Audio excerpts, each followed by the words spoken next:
So as you guys probably know, Colby Covington a few days ago called out Ian Garry on Instagram, made a bunch of stipulations for him to take the fight, and basically tried what he could to build some kind of hype and anticipation around a potential fight between the two of them and start the promotion of that bout. Ian Garry has since responded, and we're going to watch his response together in today's video. It is maybe the most cringe MMA video in recent history. It's absolutely awful to watch, and we're going to punish ourselves. We're going to punish ourselves by having to watch Ian Garry's response today together. Okay, and then we're going to discuss Jose Aldo returning at UFC 301. Absolute legend of the sport. But I feel like the UFC may have fumbled when it comes to his opponent. Great to have Aldo back. But the opponent being Jonathan Martinez just doesn't really make any sense to me. I wish they could have gone with some other guys who I'm going to talk about at the end of this video. But we're going to start straight away with Colby Covington's call out of Ian Garry on Instagram. I didn't make a video about it before, but now we've got the whole back and forth, and I can talk about Aldo at the end. I can get a full video today of MMA news, and it's riveting. Let's have a listen to what Colby Covington started with on this promotion attempt at a fight between him and Ian Garry. Greetings, nerds and virgins. It's America's champ, the people's champ, Donald Trump's favorite fighter. We're in beautiful sunny South Florida. Most people, they work 60 years just to get a taste of the good life. This is what I live every day. We just shot 18 holes at Trump International, West Palm Beach. I don't know who Covington does these facial expressions for.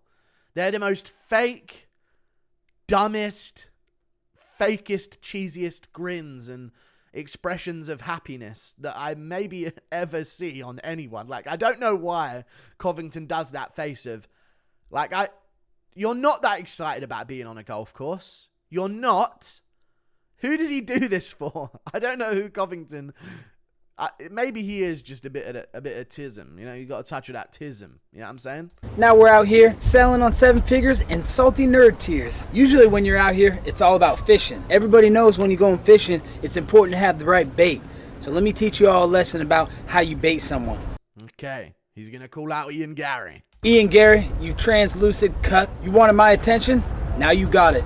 I love that word, the C-U-C-K word, that I don't even think I can say, and Covington probably just got me demonetized for actually saying in his video, which is really annoying. But I love that word has made it into mainstream combat sports trash talk.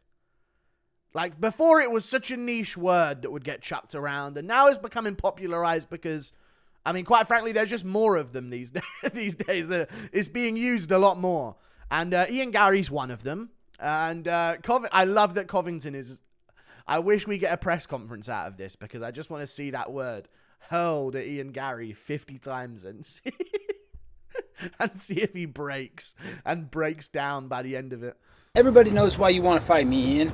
I'm the biggest star in the division. It's big city, bright lights, and the most attention and eyes you're ever going to have on you when it fight. But everybody knows, Ian, you missed your chance. I love that bit at the end, by the way. And the biggest eyes you're going to have on you when I fight. He like, there's no need for him to finish that at the end. But Covington's brain, like, fills in and just goes on autopilot, like, oh, that makes sense to chuck at the end of that sentence. He didn't need to say when I fight at the end, but it just, like, it slipped out of his speech as he was going for it. You had your chance in December to step on the same stage as me and... Come on, Colby. We're jump cutting. Can we get past same stage? Come on, man. Listen, I'm going to roast Ian Garry, but I'm going to chuckle at Covington as well. We're jump cutting here. You've clearly done multiple takes. We can't get same stage down. This is like the 7th layer of hair all over again. Oh, come on, man. I like Covington, but like the simplest of one-liners. Let's get them out. Let's not mess those up. Have a microphone and say whatever you want to say to me, but you were scared. You were scared of what I was going to say to you, and you got the sniffles, and you cried your way out. That was just a taste of what I could do to you, Ian. All I did was ask the 5,000 people in attendance how many people banged your wife. It's not my fault every single one of them rose their hand. This is UFC trash talk right now. It's a crazy world where we've got to in combat sports where this shit is now makes sense to be said in a build up of a fight. Like, this is insane. That Ian Garry has brought a new layer to combat sports that we never thought possible before. You're scared of that, Ian? If you're scared of words, what do you think it's gonna be like when you step in a steel cage with chaos? You just went life and death with a guy that does this part-time and is a busboy Outback. Dude serves bloomin' onions for a living, and you went to a split decision with that? He's really put effort in with the edits here. This is good work. That guy? Now you want Donald Trump's favorite fighter? That's a big... Walked out of your last fight. Walked out of your last 2 fights. You know, mate. This game, yeah, it's all good. That Donald Trump's favorite fighter thing is hanging on by a thread, I'd say. Big step up in competition, Junior. You're biting off more than you can chew. You know what? You nearly messed that one up as well. I'm gonna give it that one. And they're always like common phrases like bite off more than you can chew, king of the hill. Like, he would say something like king of the kill or some shit. Like, he would mess up. It's always like the general sayings that he can't get right. It's not even the random stuff that he's even coming up with. It's just like the normal, anything that's pre-written, his brain can't say it right. Hey man, I'm a kind man. I like to give everyone a chance. So everybody knows, Ian, what's in it for you. But what's in it for me? Tell me, why do I gotta go down in the rankings to fight some Casper the Ghost looking Irish kid who has a gold... Hey, okay, so it's a look that people go for. The pale look. Come on, Covington. Don't betray your brethren, brother. Come on. Digging wife. Let me teach you the art of the deal, Ian. Let's come to a compromise. If you can meet these 3 stipulations, we gotta fight. Stipulation number 1. I don't like the stipulations, by the way. I think this is dumb. We're going to get to Ian Garry's response, but I think stipulations is like, dude, he's not going to do any of these things. Let's hear what they are, but he's not going to do any of these stipulations that Covington's asking of him. This is just extra insults on the end. So I hope this doesn't mean that Covington's going to be like, he didn't do the stipulations, so I'm not fighting him. I'll fight Wonderboy. I do hope that we get this fight, because this would be one of the biggest fights of the year, 100%. 1. You and that gold-digging whore got to turn your Instagram comments back on. Just a gold-digging whore. Chuck that little insult out there like nothing. And if you turn them off before the fight, you forfeit the fight. If you turn them off during fight week or after I beat your ass, you forfeit your purse. Yeah, turn on your comments, man. Unblock me. I'm having to watch Full Mount MMA's YouTube video to see your fucking response. I don't want to see anything of Ian Garry, so I'm actually glad I'm blocked, but sometimes I need it for the videos, man. Stipulation number 2. Ian, we've heard you cry and beg on your knees, but we all know that you're not the boss and you don't wear the pants in the relationship. Layla, you got 60 seconds to convince me and the people why this fight needs to happen. So put your husband in the corner, get on your hands and knees, and beg. Now for stipulation number 3, my personal favorite. As you all might have noticed, something's been missing from my MyBookie promos lately. That's because I've been saving that spot for a special someone. Layla, you want to be a... Dude, it's so cringe the way he does it. For a special someone. Star, you want the spotlight? I got it for you, sweetie. You want your 15 seconds of fame, Layla? I'll give you your 15 seconds of fame right here for America's Pick of the Week. After I beat your... Oh, okay, like he's going to put his arm around her. Okay, I thought he was going to go a bit John Jones on it there. You know what I mean? That seemed a bit more threatening than he actually meant it to be. Husband, because that's a foregone conclusion. I will beat him. He's going to sit in the corner just like he does with all that cuck stuff you guys do, and he's going to watch while you get your 15 seconds of fame. Ball's in your court now, cuck boy. I'll have my lawyers draft up the papers. You got 24 hours to respond. We'll see if you're about that life. Greetings.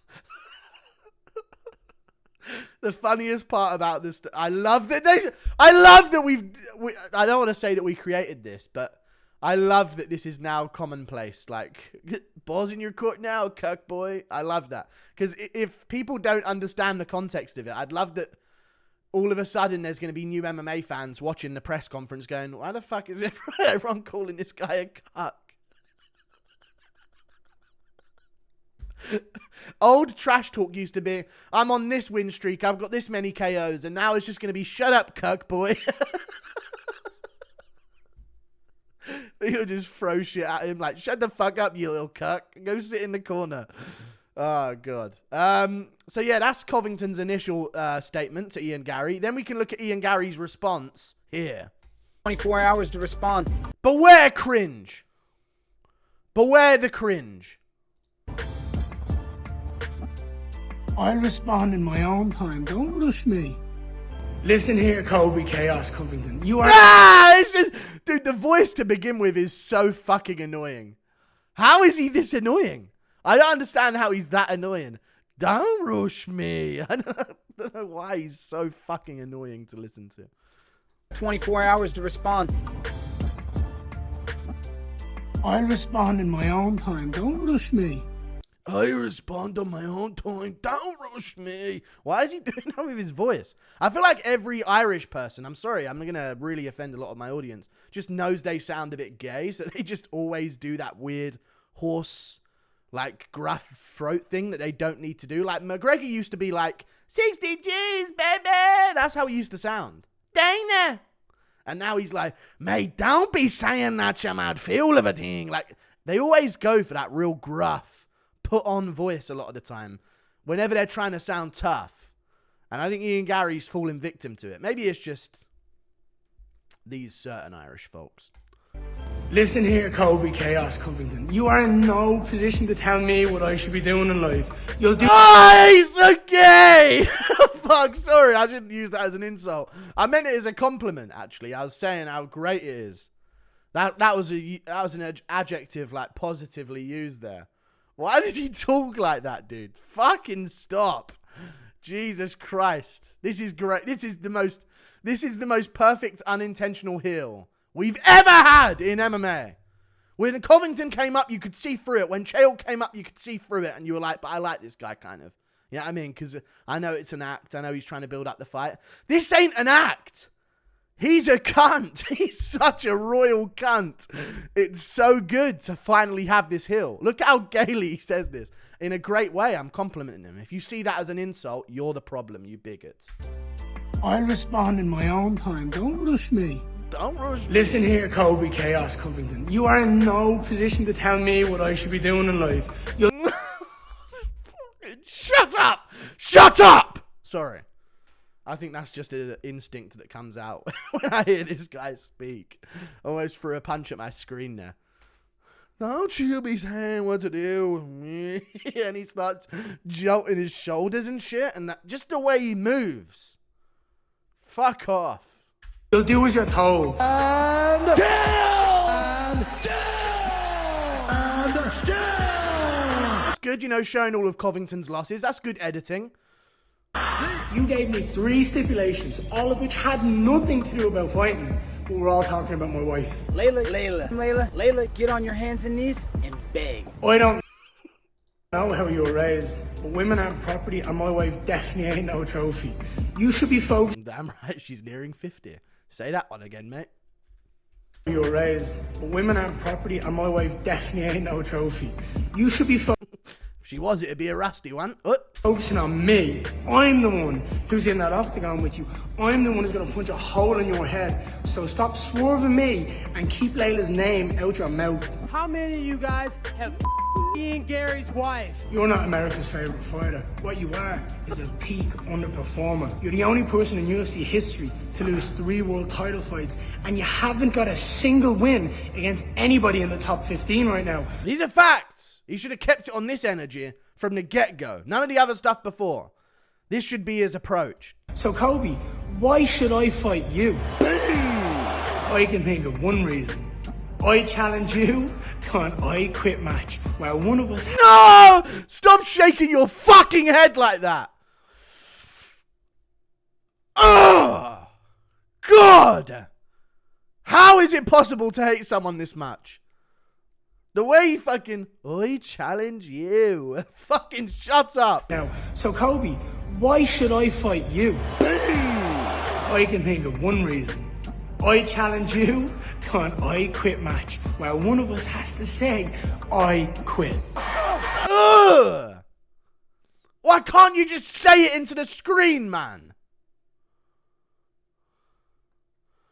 God, there's never been a heel like this. Dude, he's going to be the biggest star. If this guy gets a belt and is actually like the best in the world, I can't fucking wait, dude. This is going to be a great loss to happen one day.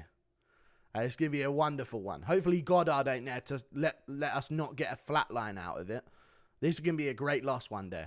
I quit. And whoever says the words I quit has to retire. Gloves off, center of the octagon, sayonara, my friend. I'm going to be the final chapter in your legacy of failure. I am going to rid the UFC of Colby Covington for good. And I'm going to make MMA great again. So the MMA... Okay.